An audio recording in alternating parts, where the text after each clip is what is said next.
All right, recording. Thank you everyone for being part of today. More people will join in just a second, I'm sure. But yeah, today's session is all about the future of the children's activity market. And I was just speaking to the guys beforehand that the future can mean very much the next day or week or so. Right now, it seems that's the case. But also we're going to try and look at maybe a little bit longer term and just get some thoughts of the guys on the panel today about what they're thinking, what they're doing with their businesses, and what they're hearing, what the word on the street is from their point of view as well. So yeah, thank you so much for being part today. Obviously, it's an ICAP webinar. I'll give you a very brief update about ICAP at the end, but I really want to get straight into this really. And I suppose the first thing to talk about is guidelines.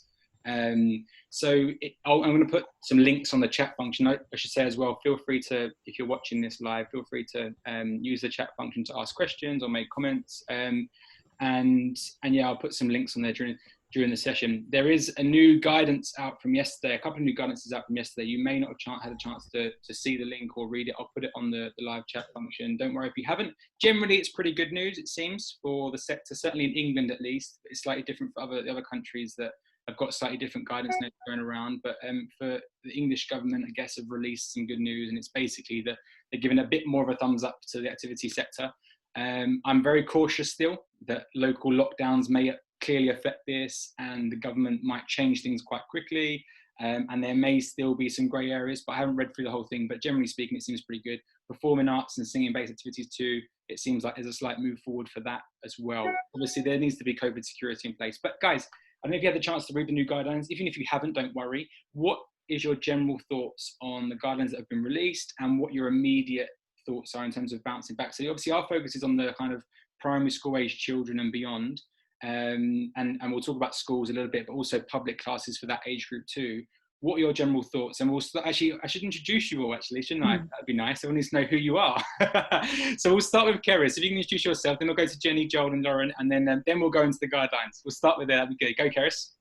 Hi everybody, so my name is Cerys Kenneally and I help children's activity providers to get more work in UK schools and nurseries without cold calling them, so they can start to approach more schools with confidence, even if they've tried in the past.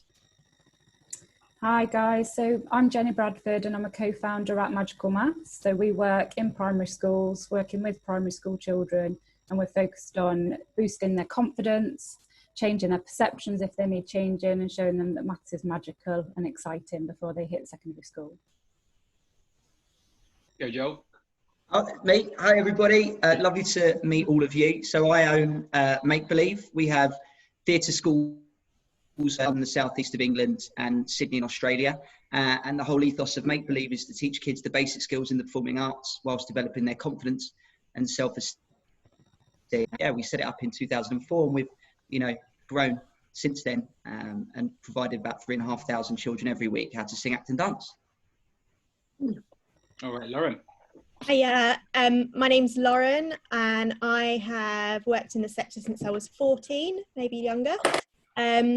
I run Nutritional Ninjas at the moment. We have been running for coming up to 3 years, and we now operate in normal times in 60 different schools a week, and I also coach other activity providers in growing and expanding their business mainly within schools, because that's my niche. Okay, amazing. Right, so good experience you guys have got. Right, now tell us what you know and what you're doing. So guidelines, let's go back to that. Guidelines, there's obviously new ones out yesterday, and I'll put the link on the chat in a second for everyone else to have a look if they haven't seen them already. What are you guys planning to do? What are you reading into the guidelines? And anyone can start. I'll let you guys choose who starts. Right. We're going to start with Jenni. Jenni, you're going to be my first pick. What are you reading the guidelines? What are you guys doing? And also, what's the school's response been? I know you obviously work with a lot of schools. So what's the response been? Yeah, we're our kind of bread and butter is after school clubs. So we're solely in schools really.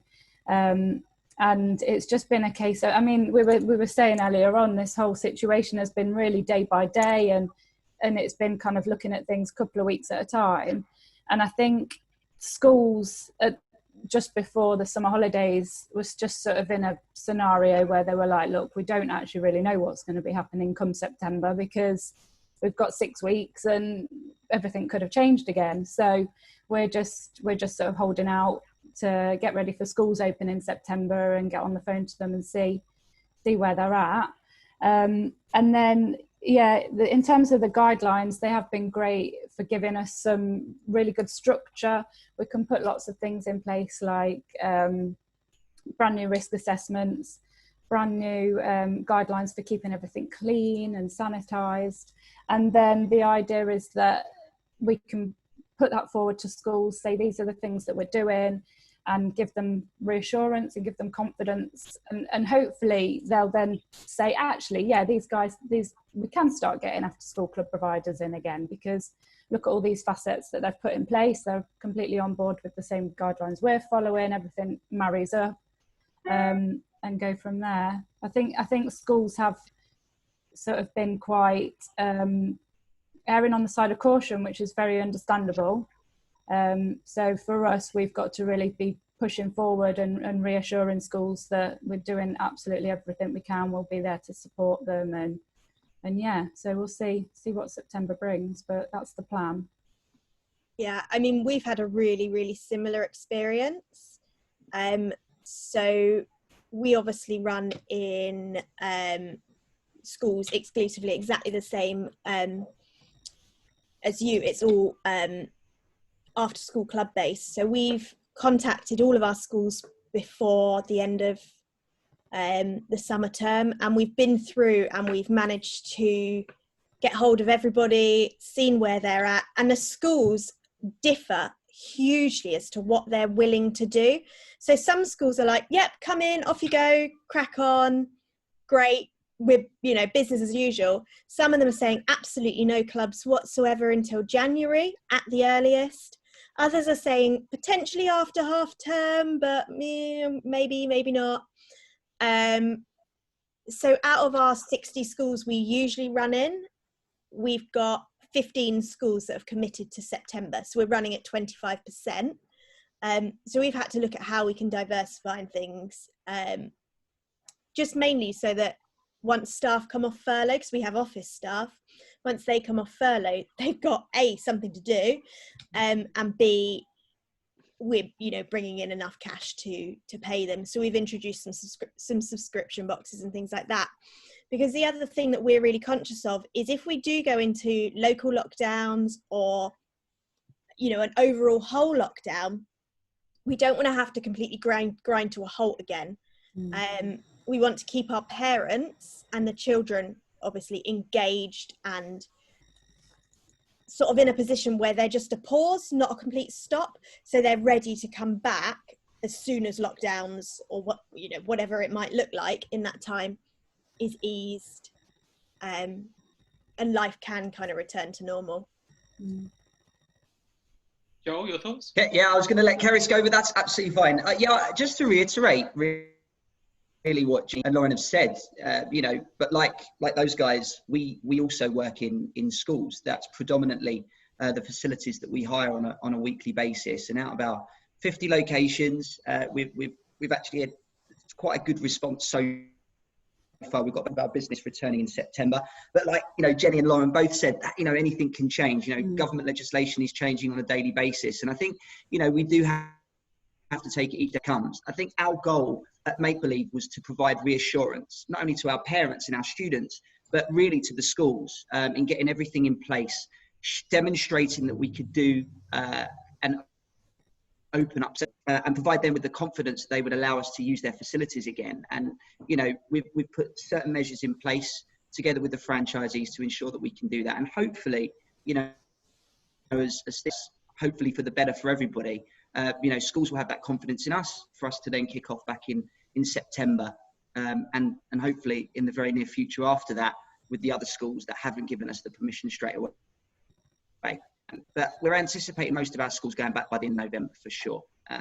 So that's where we are, and hopefully that's the same for everybody. Okay, Karen. echo what the rest of the panel have said in terms of it being about reassurance and confidence and making sure that you are familiar with all of the up-to-date guidelines and that you're putting those measures in place. But it's all about communication now, isn't it? So it's about how you're communicating that you have those measures in place so that you can safely operate within the guidelines, because I think the most important thing to remember is that schools have not been told that they can't have external providers in, but like Lauren said, a lot of them are having to have their own interpretation. You know, some of kind of erring on the side of caution, like Jenni said. Some are saying, you know, we're not coming back till January. Some have said, yeah, October half term will probably be okay by then.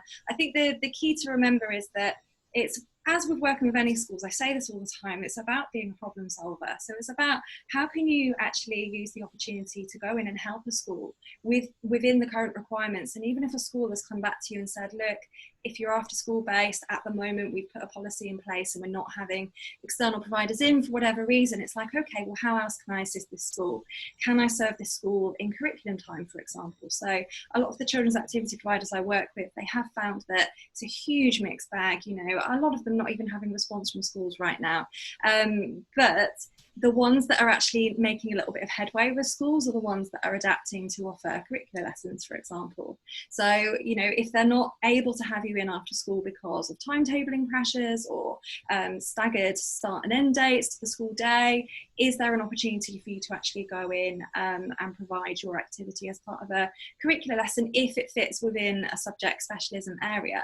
Or thinking outside the box again, if they have put policies in place to say that external providers are not working with children currently in that particular school, then is it perhaps about looking to provide some CPD for teachers? So there are always these opportunities that we can put to schools as alternative suggestions. And I have some providers that I work with as well that have said to the school, okay, I realise you can't have me in after school, but could you let all the parents know about this online activity I'm running, and could we work in partnership that way? So I think it's just about looking at the various different options and being flexible, being willing to adapt and willing to evolve as this ever-evolving situation unfolds before us, really.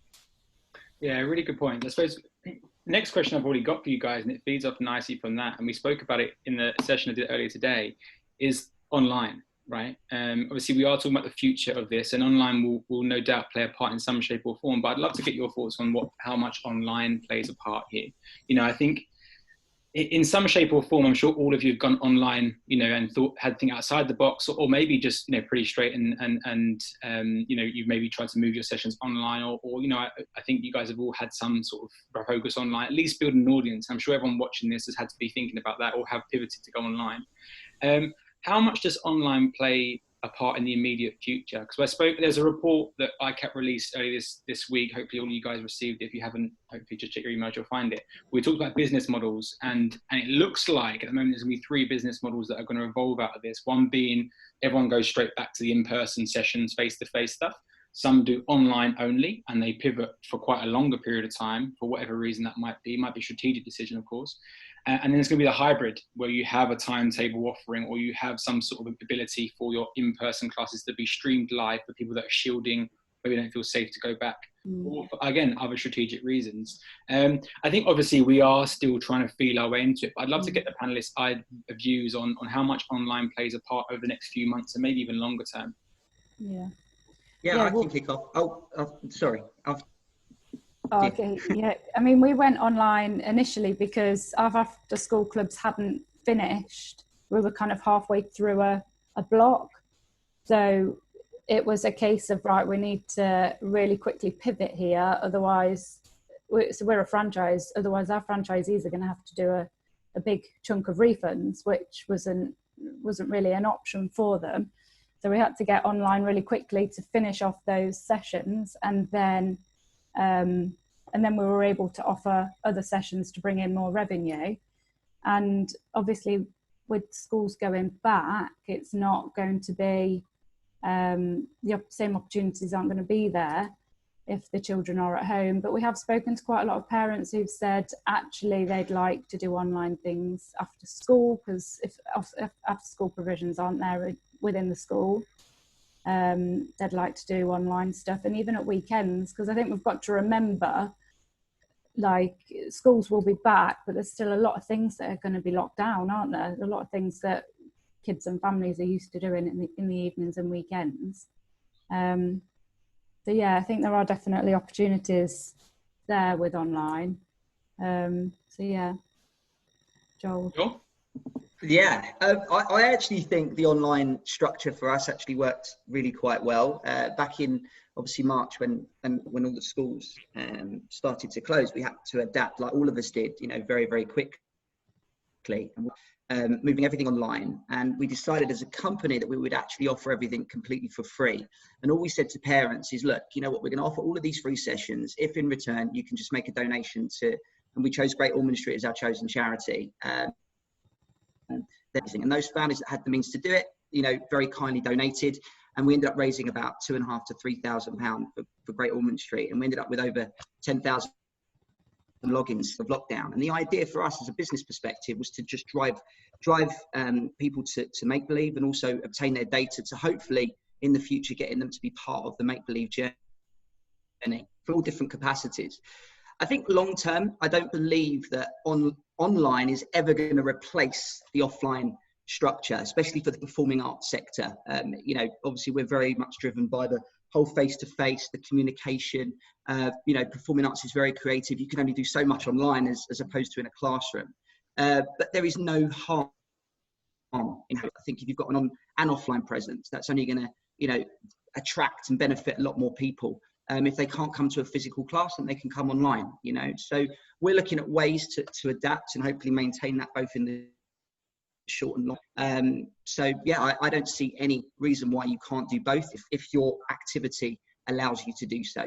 The more you can maximize the opportunity and the presence of your brand, the better. So, we've taken that approach, and hopefully we develop it, for the benefit of everybody. Lauren? I'm going to be really, really controversial, and I reckon everybody's going to disagree with me, but I think online is now dead. I think while lockdown has been lifted, I mean, I can't think of many places now that haven't reopened. Soft Play's just got the go-ahead.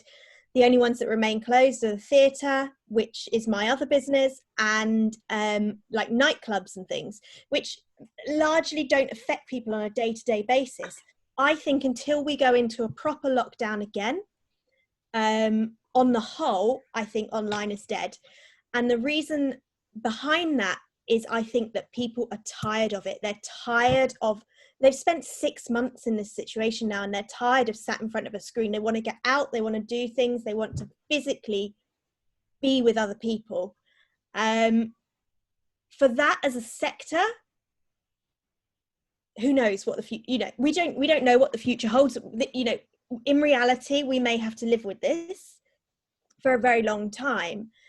I think for now, channeling too much energy into an online offering for us as a business wouldn't be a good use of our time and our energy, which is why we've developed the subscription box for Nutritional Ninjas, whereby it accompanies an online class and a recipe. So that, for example, the kids can follow the recipe and do it completely without even logging into the online portal and watching the teacher deliver it, or they can kind of cook along with the teacher and do it like that. But I think online classes really had their day back in March, April, May. Once the weather started to turn and kids started to go back to school, you could see numbers dropping off.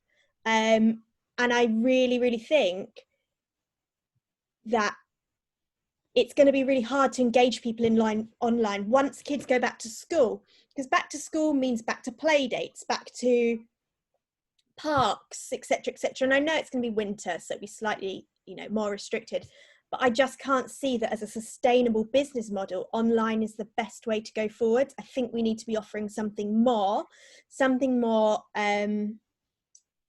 not necessarily more physical, but parents are keen now to get their kids away from a screen. And I think we just need to be mindful of that more than anything. And like I said, it's a really controversial opinion, but personally, it's not something as a business that we're going to be channeling too much energy into. We're going to be focusing on the subscription boxes and getting back into our schools, and getting into different schools, because that, the fact that some clubs can't run in a COVID safe manner, those that aren't maybe putting in the restrictions, does open the door to clubs who are happy to work within guidelines and to be stringent. So yeah. I don't think that's too controversial, but I'll come back to some stuff in a second. But yeah, Cerys, and then Joe, I'll come back to you in a second. Yeah, I was going to just respond as well. Sorry, Joe. No, after you go for it. I think one of the positive things, if we can take anything positive from this crisis that we've all been thrown into, is that it's been a very steep learning curve for a lot of people to get online, learn new skills, learn tech skills, which we know that, that technology is evolving in the world, whether we like it or not, and whether we see that our particular activity would fit into that in any shape or form. But the good news is that a lot of people have sort of brought in these new skills as business owners, and they've developed in their own knowledge, which means that we are future-proofed in a sense that if there does become a local lockdown in your area, or if there does become another national lockdown, we have now got this ready to go. So whereas some people were very quickly, able, have the technical knowledge to get themselves online quite quickly, other providers didn't perhaps have that knowledge, and it took them a little bit of time to understand, where, first of all, what their customers wanted, and second of all, what was going to actually work for them in terms of translating their activity into an online format. So I think the good news is at least we have this. So if something happens again, we have a fallback. And I like, Andy, what you touched on very briefly at the beginning with regards to like a blended approach. So for me, it's about looking at the opportunities where if a school, for example, or an activity is restricted by numbers, streaming is perhaps an option for you to actually get a bigger audience and have more people working alongside with you. It might not be ideal, but it's something that we can look to adapt and evolve to actually reach more people, even if our physical numbers are restricted in the short term. So I think there's a positive we can take from that, is that we've all been through a steep learning journey, and we have got something to future-proof our businesses with now, if we decide that that's right for our individual businesses or not. Hey, Joel. Yeah, no, look, I completely hear what Lauren and Cerys are saying. I actually agree with both of them to a degree. And you could see gradually as we went through that whole lockdown process that the numbers did slightly drop as people started going back to work. Some of the years went back to school.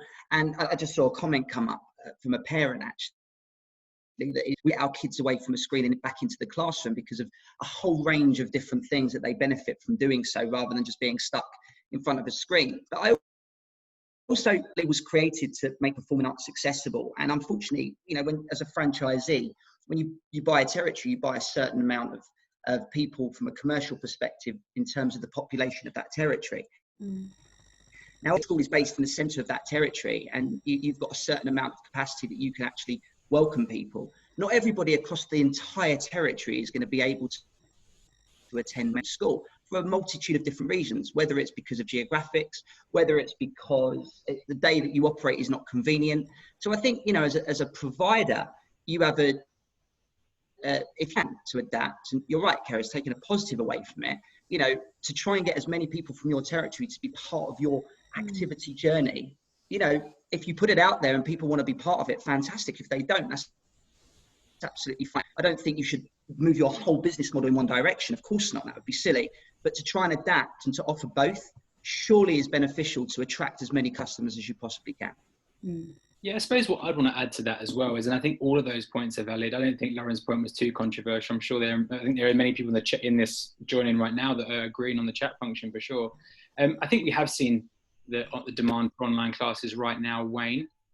However, I would always exercise caution against too many assumptions, and I'm not sure that's not what Lauren's doing by her point, but I would always say that it's really important to stay customer centric. And I do think that right now you guys are probably mainly targeting parents who are between the age of 25 to 45, give or take a few years, and the generations of parents will shift. We're starting to see more Gen Z parents come into this who are much more online native. They're very used to social media. They're on it all the time, and I think that their buying behavior of them may well be very different to what millennials and the generation before all about. I think it's important that that we use COVID as an opportunity to learn about actually how might this shift, if things do go into an extended period of lockdown or a second wave or whatever it might be, or maybe even longer term, how much does online play a part, just all round marketing, communications, a product offering, customer service, all those things that I think sometimes, when social media first started, right, many moons ago, it was very much seen as a nice to have, wasn't it? It was a nice to have. If I've got time as a business owner, I'll dedicate some time to it. I'll set up my profiles, post that once or twice a week. And then it slowly got to once a day. Then it got to 25 times a day. Then we removed it back and realized that the vanity metrics, it doesn't really matter. It's all about engagement. So it kind of, we started to evolve. I think that will be the case. I think there'll be a case of evolution here in terms of parent buying habits, in terms of what customers want. And I think that what they want right now is to get back to school and to relieve themselves of the uncertainty that COVID's brought about. But longer term, when COVID is, fingers crossed, gone and past, whenever that might be, actually, is there going to be online offerings, activity providers exclusively online or heavily online, that actually start to really pick up some market share here? Because I do not think that, I'll be shocked if we don't see over the next 6 to 12 months some sort of venture capital funded online exclusive only activity coming in. I'm already seeing some from North America that are starting up or have started up pre-COVID and have used this chance to really pick up some audience share here. So I think similar to what Joel said, I think that everyone has got to really try and future-proof the business. And I don't think there's any harm in putting your eggs in a few different baskets maybe, or continuing down that route. And I think that I'm old school as well. And at the same time I'm saying that I'm old school, that I don't think that the positive audience experience and the really customer engagement really happens unless you're face to face. However, I'm mindful that I'm just one person in this sector, and one person as a parent. I think that as we see more Gen Z parents come through, I think we might see a slight shift. And I certainly think if someone does come online, does provide an online exclusive business model of some sort, we may actually see more jump into that ship as well. So be open-minded is probably my message, I think, with this. Don't just assume that what you want as a parent or a business owner is necessary thing. And the very last point before we pass back to the bad list, I don't talk too much, is try not to, because you've spoken to a few parents, be mindful that just what they do, or a few of your friends, that because they want to get back to face-to-face classes, is what your whole market wants to do. And I think it's important to survey your customers if you haven't, and try and get information as much as you possibly can from everyone, and know that's probably going to evolve, and that opinion might change, and they might become more happy to go back to normal classes, or maybe they might think actually online works quite comfortably, quite flexibly for me, and I can put the children doing activities from 5 till 6 p.m. while I'm cooking dinner, and actually that's a godsend. So think about that as well, I suppose. Any final points on the online in-person stuff before I move this on, guys? I'd agree with everything you've just said in terms of, I think you have open-minded. I also think this has been a situation of extremes. We've gone from running our businesses to the normal way, where, we've got weekly activities, kids are coming to a classroom or doing cooking, or it may be, or singing, acting, dancing, learning maths, to doing absolutely nothing and having to completely revolutionize our businesses and change and adapt to the current situation, to then parents and kids being absolutely sick of just being on Zoom. And now we see the shift. The industry's opening up, kids are going back, and you're right, you have to be open-minded, and you also have to just let the dust settle a little bit. We've gone, having everything to the normal, to having absolutely nothing at all, to having to adapt, to doing everything to the opposite to what we normally were, to now gradually easing back into some form of normality. I think after, like you said, Andy, in 6 months, you will start to see some changes in the industry for sure. Those businesses can adapt and it can go online, because not every business can do what they do online. And I think, that's a shame. But, I think you have to be open-minded, and in order to capture as much of the market as you can, you've got to try and offer as much as you can within the realms of the possibilities of your business. So, yeah. Okay. Yeah, just to add as well, we have online offerings, and we had these pre-COVID. These were already in place, but online offerings in terms of resources online. So when parents sign up for a club, they can then also sign up for, it's called Magical Maths Online. And that's got resources that link to all aspects of the national curriculum. So there's those things that have come in really handy as well. And we also sell digital worksheets, things like that. So there's online, not just behind a Zoom screen. There's tapping into all of those different things that don't actually rely on physical materials, and then you don't need to involve any of the infection policies and things like that. Yeah, I think ultimately it comes down to a value exchange, right? We may have started with a core offering of, say, classes or after school clubs that then evolves into before school clubs or in curriculum time sessions. And now naturally it's evolving to online because we've had to, or you guys have already been planning that and you fast tracked it maybe. But I think it's important to maybe think about diversifying a little bit. And if you decide after really giving it some considered thought that actually the customer pain points aren't going to be addressed by the offering that I'm thinking about doing, then don't do it, is what I would say. But I think at the same time, I think Cerys touched upon it already, is that it's really, really important right now, probably more so than I can ever think of before, to have a real solution-based mindset and to think outside the box. Because actually, if a school in particular comes back to you and says, no, we're not having you in because of X, Y, and Z reason, makes sense, right, for that particular school, especially if they've just come out of a local lockdown, for example. However, is there a way we can still work together? And we are all business owners here. All of us have got entrepreneurial flair to certain degrees. And I think it's about thinking, okay, so let me try and address those customer pain points. The customer pain point is that they can't have us in the session. Can I do assemblies with some sort of Zoom online stream? That's a random idea. It may not work. It may not work for your offering.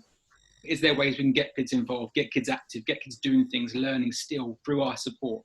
And I think that also goes back to your brand ethos as well. I think Joel touched upon this with Make Believe, in that you want to make it accessible, but right now we can't. You can't do it in that traditional way you've always done it. So how do we continue making sure you stick to your brand values and ethos by adapting?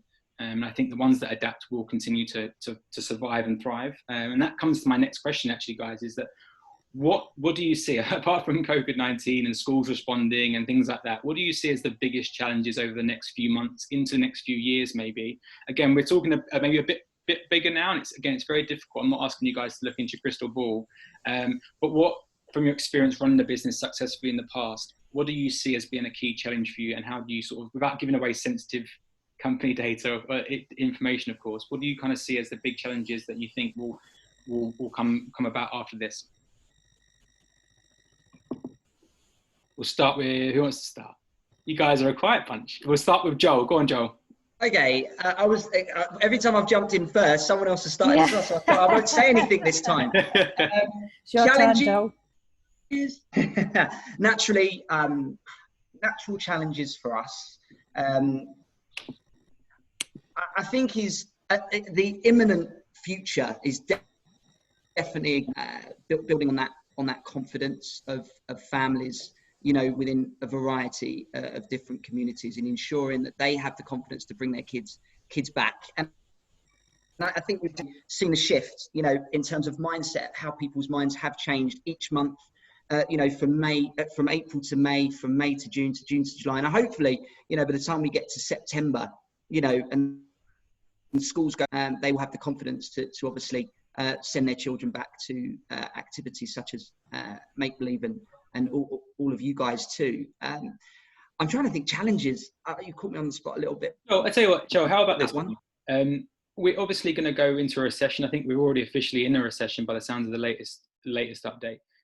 How do you see that change in parent buying over the next year, two, while we come out of this?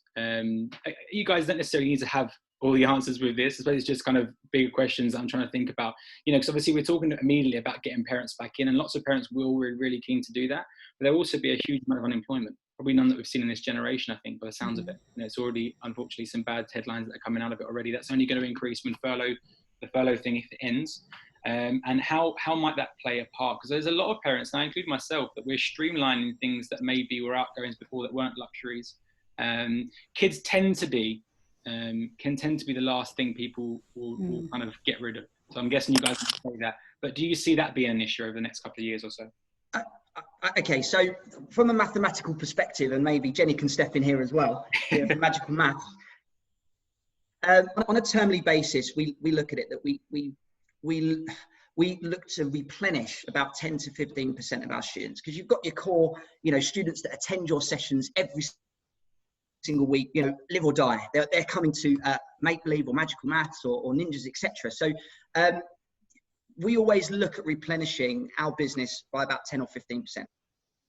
I think COVID's going rather, in terms of the redundancies, we're anticipating about, between 4 and 7% in terms of redundancies and people actually potentially losing their jobs. So if we amalgamate that together, from a mathematical perspective, you're looking at 22%.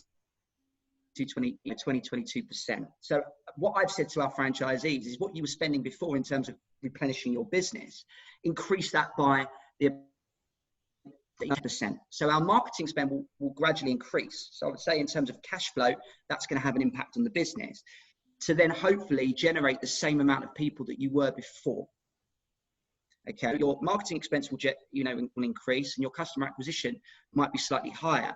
But if you weigh that up in a strategic way, hopefully you'll still be in a good position to generate students back into your business. So I would say that's the most imminent challenge for us, and it's just gauging what the customer acquisition is, the best approach. Marketing is going to change. And I don't know what all you guys do. We do a lot of direct selling, a lot of promotions where we go out and work with communities. People are not necessarily going to stop if you're doing an event. Events are online now, a lot of them. So it will just be interesting to see how the marketing aspect of your business has to evolve. And it will be more online now than ever before, for sure. But I am optimistic in the respect, and I'll sorry in a second, that, the furlough structure has, been fantastic. Someone that employs X amount of people, the furlough literally saved our whole business, as I'm sure it did for many of you as well. And I do think, not everybody, but it has supported a lot of people across a variety of communities, and people haven't spent a huge amount of money during lockdown, apart from food bills, but mortgages have been deferred, rent has been deferred, people have saved. So therefore, when they come out of this and they're going to be like, I can't wait to send my kids back, we're getting messages time, I think there is genuinely going to be a bounce back like we've not experienced before. So it's just weighing all of that up and getting it right, understanding what your marketing is, what avenues you can take, what your customer acquisition cost is, and capitalizing on that confidence that's going to hopefully be grown by the time the schools go back in September. Yeah, I largely agree with Joel. I'm not massively concerned about a recession. What drives a recession is panic. So people will turn around and they'll go, oh, I might lose my job, furlough's ending, there's 300 redundancies within my company, I'm going to stop spending. And that causes a recession, which is why obviously we're seeing all this stimulus at the moment with the Eat Out to Help Out, etc. That aside, we all know that for children, it's the spend on your child is the last thing that goes. So parents will cancel their own gym membership before they cancel their child's ballet classes. They will prioritize their children above anything else. I think you've also got to look at who you're targeting, like who your target market is. Is it more of kind of a middle class, private school kind of market? In which case, actually, you might be worse off because, they'll see lower numbers and things like that. If you're targeting kind of your general middle England, a lot of those people who have been working from home have saved an extraordinary amount of money. I was having this conversation with my boyfriend the other day, and it was like, he said, yeah, but I've saved 4 or 5 grand through lockdown. He said, I'm not traveling to work, so I'm not buying petrol. I'm not going and buying crap in Sainsbury's every lunchtime. I'm not going out for after work drinks, I've not been eating out, and we worked it out that we probably spend between us about £100 a week just on sort of eating out, going to the shops, buying a top you don't need kind of thing. And from that point of view, we know we're not the only ones. There will be a lot of parents that still have a disposable income, and a lot of parents who that will continue because they're not going back to the office. They're not going to be within that environment. One of my friends has saved 3 grand a year on her travel card, just on travel. So I don't think we need to panic. I really don't. I think we need to be aware. And I think we need to look at, if you work in schools, I think you need to look at the kind of schools you work in. For example, if you're working in a school that's got a really high rate of pupil premium children, it doesn't matter, because 9 times out of 10, the school are going to fund those pupil premium places anyway. Actually, if you can turn it on its head and look at it in a more positive outlook, you've just widened your net, because more parents, in a way, and I know it's a really selfish, horrible way to look at it, but more parents in a way are now exposed and open to having those free or partially funded, or however the school does it, by the pupil premium. So you have to remember you've got the pupil premium to fall back on, but I think also just having like a second offering, having something that is a lower priced offering, whether that's a before school club and it's, you know, parents can drop their kids off at 8:30 and you have them for half an hour and you do like a, you know, wake up to shake up sort of session, something like that, that is less cost to run, etc. But I also think if you're working in schools, one of the real key things you can do is go back to the school and say, look, we want to be in your school, we want to remain in this school, we've had a relationship for X amount of years, you're charging us a lettings fee, we're in a recession, help us and we'll help you. Because they want the service for their children ultimately. And if you can say, look, if you can chop off 50 quid a term off your lettings fee, we can chop off £1 a week for each child, which they will know will ultimately benefit their families. Yeah, I mean, like Andy said, for parents, their children are their most important thing, aren't they? And secondary to that is their children's education.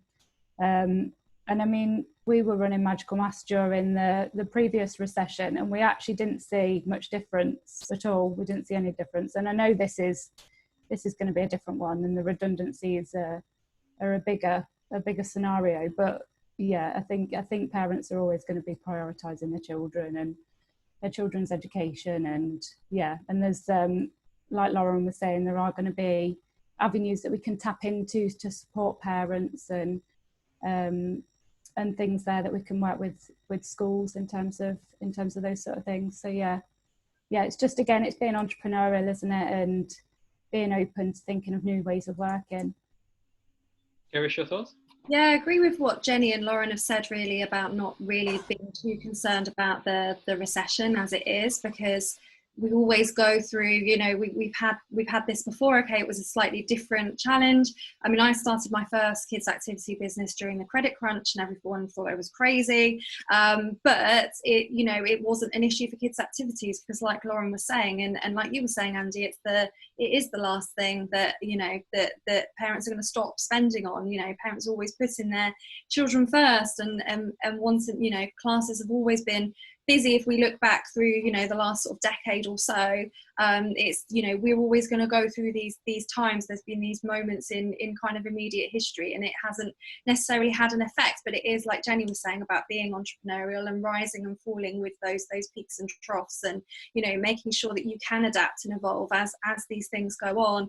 Agree with what Lauren said about obviously working with schools. If you are looking to work with schools, a lot of the school budgets are actually ring fenced for particular subject specialisms. So if your particular subject specialism has any allocated funding through any government initiatives or anything like that, a lot of the time it's ring fenced and it has to be spent, and schools are actively looking to spend money on activity providers that can come in and support the curriculum in some way. If we use the primary PE premium as an example, I know not everybody here will be of an activity that fits within physical activity or physical education, but using that as an example, it is ring fenced, and it has been, the government has given schools the go ahead to actually carry over the unspent funds from the last 3 or 4 months, where they haven't been having providers in, or they haven't been spending as much on equipment and things like that.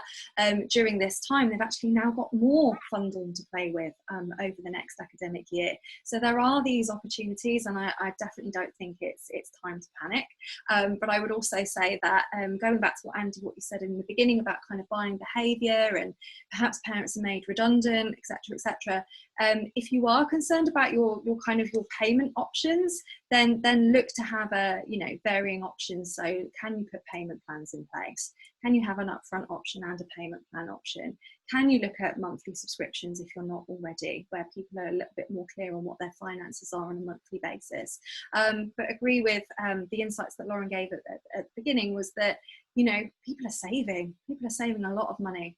And other people have, yes, it's been quite rubbish for kind of like self-employed people, in a sense, but in other senses, people have got, they've got funding, they've got money that they've not been spending on going out, going on holidays, etc. And it's just been surprising how much people have been able to save during this lockdown period. And just a little insight into Joel was saying about marketing as well.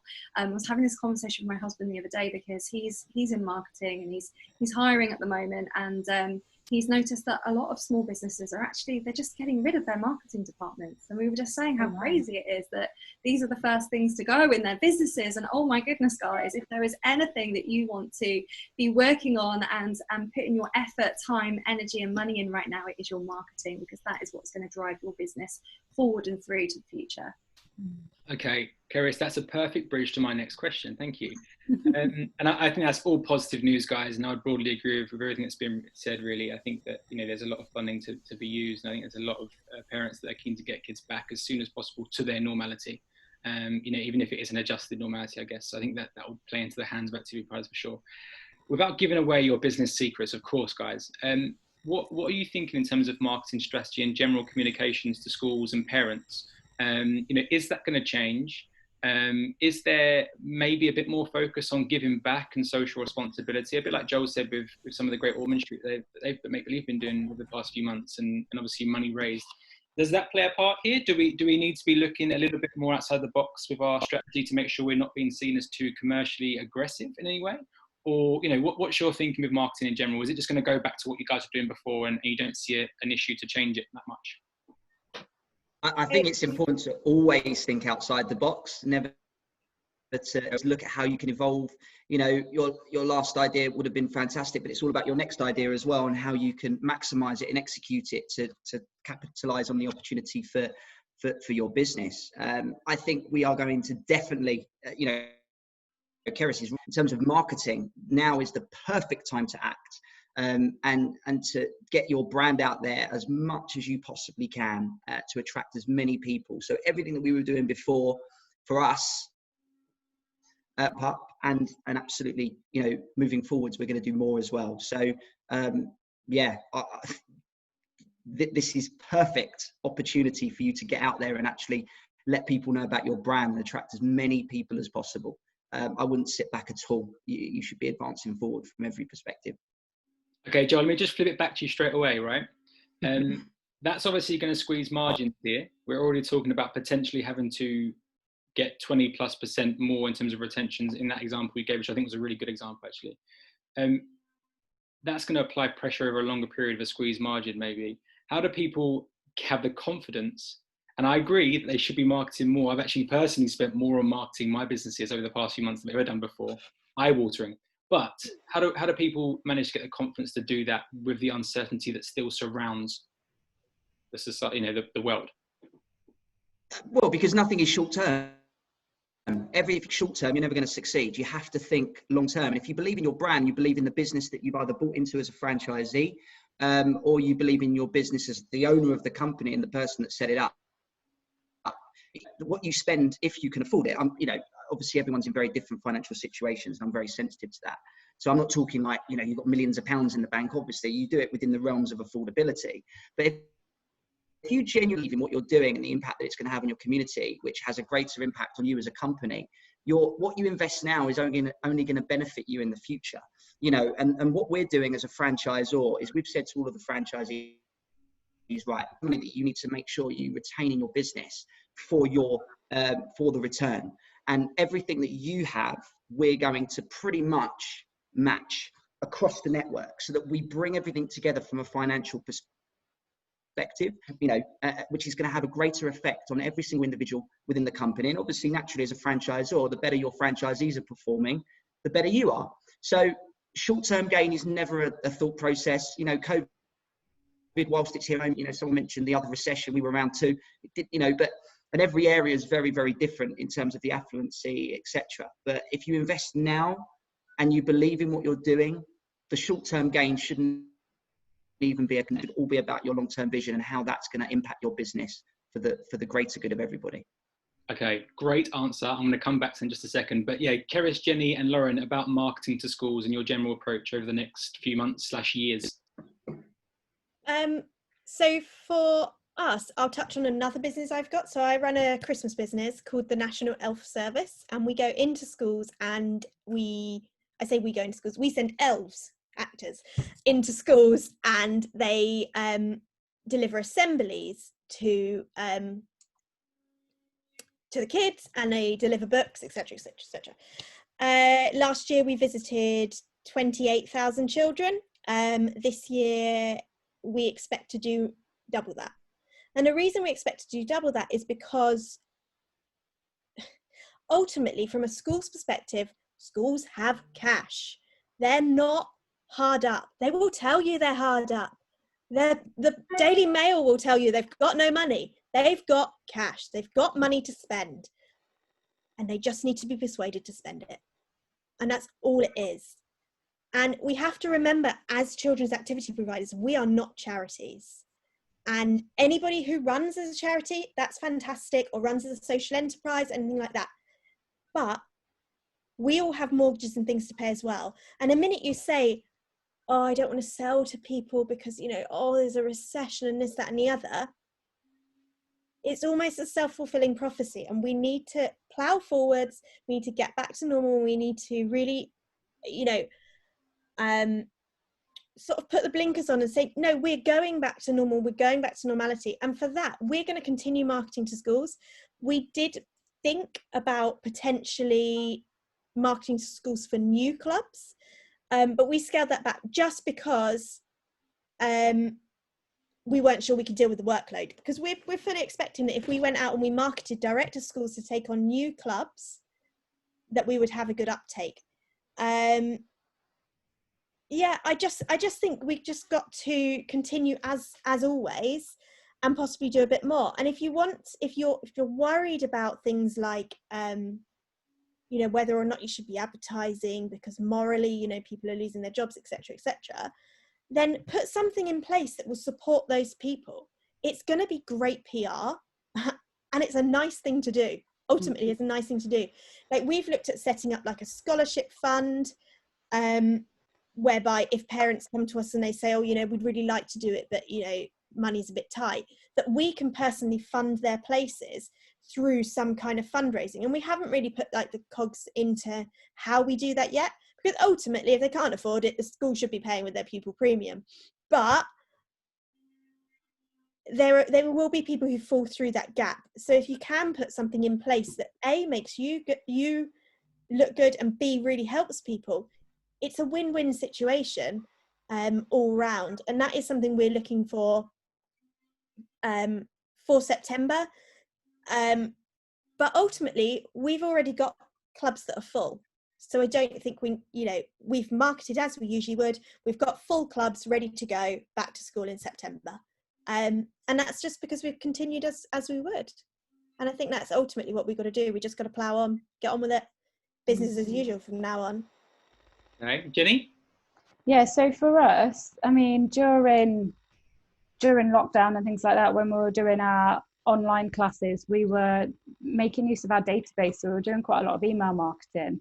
And we were able to go out to our database, and because the location proximity wasn't a limiting factor, we could just go out across the board. So there's that kind of tapping into your existing database, making use of that. And then moving forward, we're going to be looking at using Facebook ads and AdWords a bit more. And we have done things using those things in terms of specific campaigns in the past. But we've got ideas for kind of doing more using those things moving forward.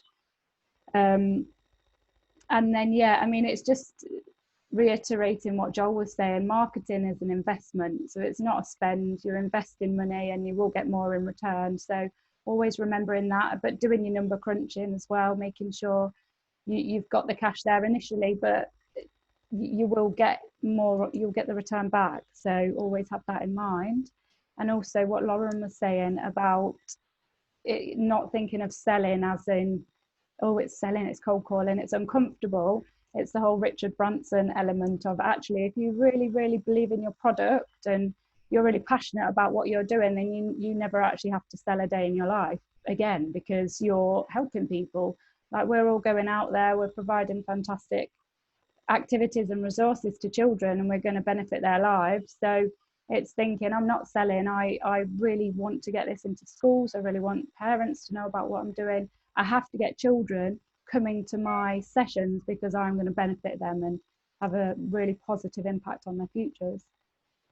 Cerys, marketing? Yeah, I completely agree with Jenny. It's a mindset. So, you know, your marketing and your selling doesn't have to be a negative thing. It's actually a really, really, really good thing, because these are people that need your help. These are people that want your help. These are people that are looking for a service like yours. And without the marketing, they do not know you exist. And who are you to hold back your amazing activity that can help hundreds and thousands of children just because you were too afraid to market during this time? So I know that's quite a strong stance. But I think sometimes as small business owners, we need to remember that it's not even about us. It is about them.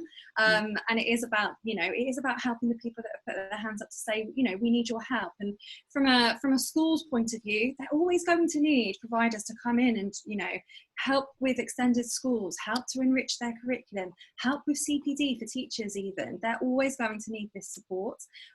So if you're afraid to market your business, I would ask you, who are you to hold back your amazing talents and the talents of your amazing team for the people that need you right now? And they need us more than ever right now, right? For me as well, I just want to say that marketing is all about building trust. So if you are being authentically you and, you know, building that trust, getting in people's awareness so that parents and schools are aware of you, they trust you. It goes back to what we were saying about reassurance, confidence, that we know what we're doing, we know the guidelines, we're putting the measures in place, and staying visible right now, even if it is a little bit uncertain of what your start date is. It is your job to still be visible for your brand. Like Joel said, it's a long-term thing. So it is about just looking to build that know, like and trust factor among your audience, whether that's predominantly parents, whether it's schools as well. Just making sure that you are being you. Like, marketing and selling doesn't have to be sleazy. It's literally about the value that you provide. So just be thinking about the unique value you're bringing to the world, and don't hold that back, because people need it right now. Okay. I've just got one more point, Andy. I just remembered something else we're incorporating into our marketing that people might find useful. So obviously children have missed a big chunk of their academic year, haven't they, this year? So, and we've spoken to a lot of parents, and they're obviously concerned about the fact that they've missed that chunk. So we're incorporating that into marketing in terms of like, we can provide fast track, helping the children to catch up. So thinking of those things as well, so it'll like you can tie all that in. So thinking about the pain points for parents and schools, and including that in your marketing. Can I just pitch in as well that remember that the schools are all getting funding for tutors and catch-up schemes. So if you can turn what you do into something that will enable those children to catch up, then great, happy days. Like Magical Maths could easily do a catch-up program specifically for schools to spend that money on. I mean, there are so many ways that schools, like Kerry said, that money is ring-fenced specifically for catching up. And the thing is as well, parents want their kids back to the same place that they would have been if they'd have been to school until July 2020. And just to touch on that as well, sorry, the cross-curricular elements. So while schools are having a focus on core subjects, numeracy, literacy, etc., it's where can your activity fit in with a cross-curricular approach? So can you actually use your activity as a vehicle for learning those core subjects, in which case there's also greater flexibility in schools' budgets, because they can potentially be using their core subject funding to fund your activity if it's, you know, if it's a provision that allows children to learn through that particular medium. I noticed Joe Cohn, I noticed in the chat, we were having a conversation the other day about dance, because I know what Joe does with regarding dance in schools. Hers is very literacy based, you know, early mark making, etc. So schools are using their literacy funding to fund dance. So again, it's that thinking outside of the box. How can I be flexible and adapt what I do to actually help and support and provide support for schools where they need it most and children where they need it most? Yeah, all brilliant points, guys, and you probably covered all the things I was going to touch upon, so that's good. My last question, we're running out of time. My last question for you guys is this. We spoke a lot about the online element to this and what the future holds for that, so I was going to finish on that and the longer term future, but what I want to talk about is your brand. I'm really big on brand, and I know that I'm sure everyone listening to this knows that goes way beyond how colourful your website is and how beautifully presented your logo is and that sort of stuff. But how much does that play a part in your communications and your general thinking going forward in terms of, you know, in terms of how you guys operate? You know, I think, you know, there's, you know, Joel, for example, again, come back to that example you said about the Great Ormond Street.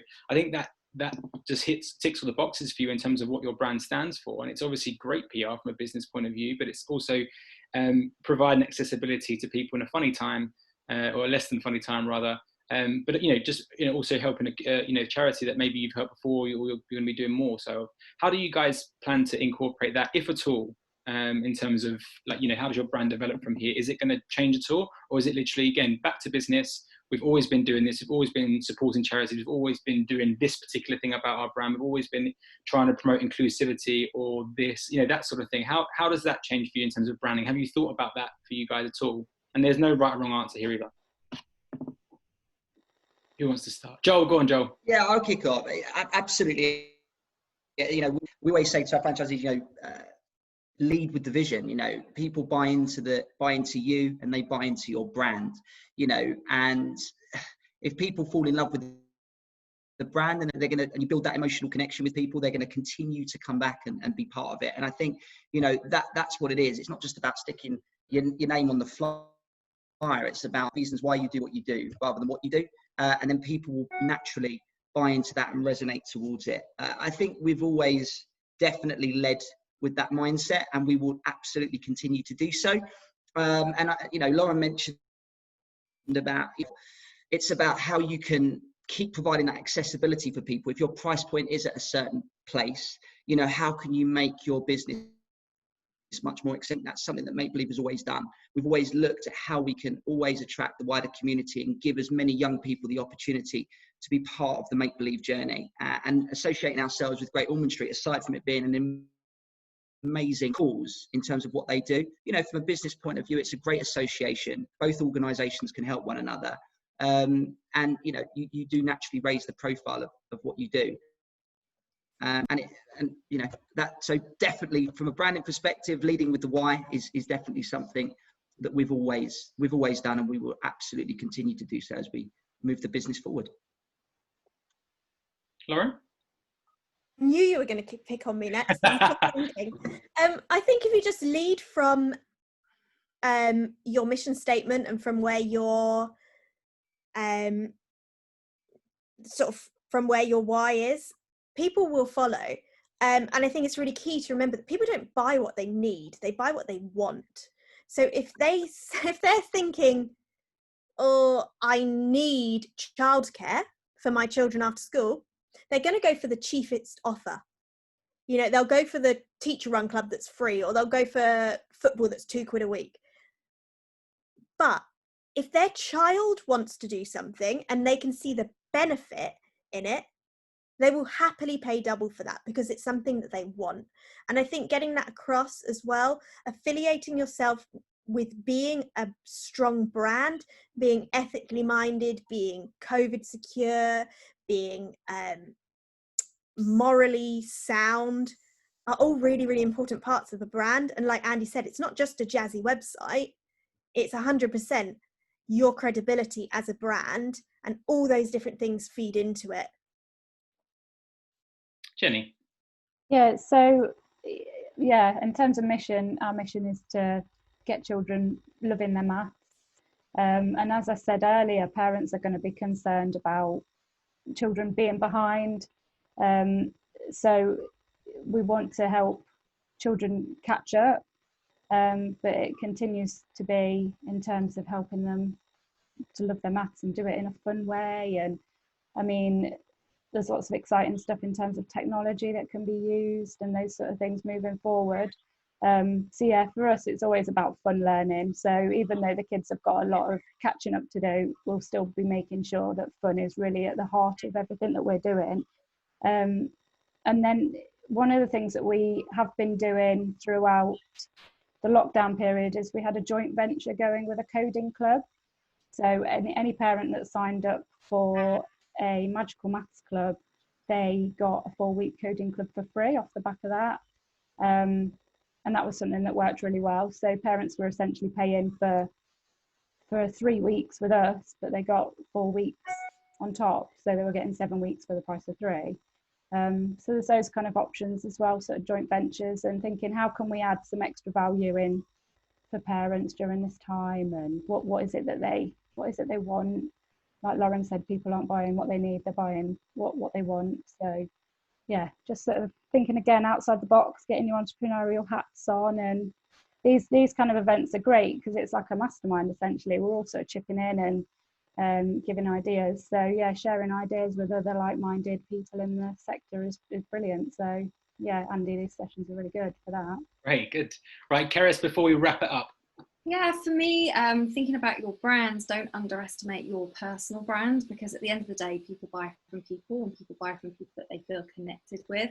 So whether or not you are part of a big franchise with a business name and a logo, and like Andy was saying, it goes beyond your kind of your website, your colours and your fonts and all of that.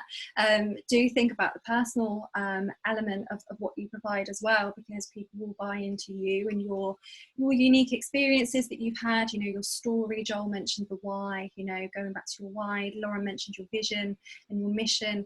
All of these things are what's come from your own unique experience, your own unique skills, and your own unique values that you bring to the table. So don't be afraid to come out from behind your business name, and don't be hiding too much behind your logo, because now is the time for you to be you, because people buy into that. Jenni mentioned Richard Branson, for example. That's a prime example of somebody who, we all know the brand Virgin. We all know there's some kind of aeroplanes involved, makeup involved. At one point there was records. We all know what they do, but essentially we know the person behind that brand.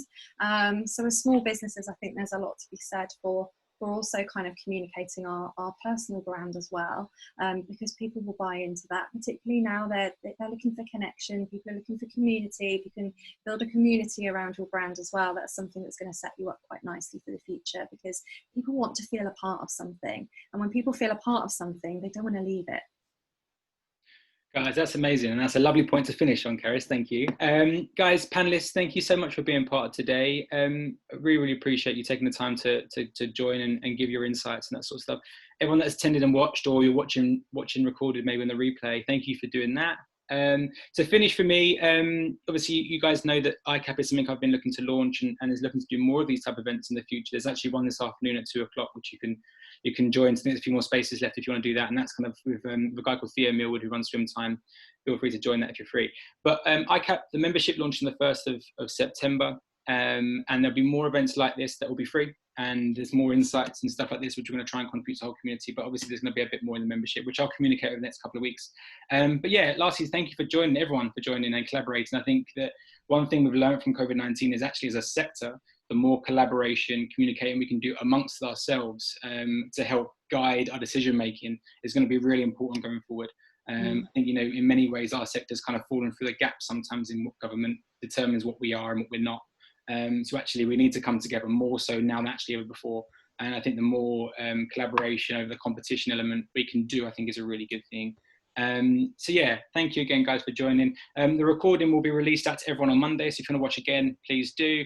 But yeah, panelists, thank you so much for being part of today. I'll probably rope you into another one at some point in the future if you're free. But yeah, take care, guys. Have a lovely, lovely weekend, and I'll see you soon. Thank you. Thanks, Andy. Thanks, everyone. Bye. Bye.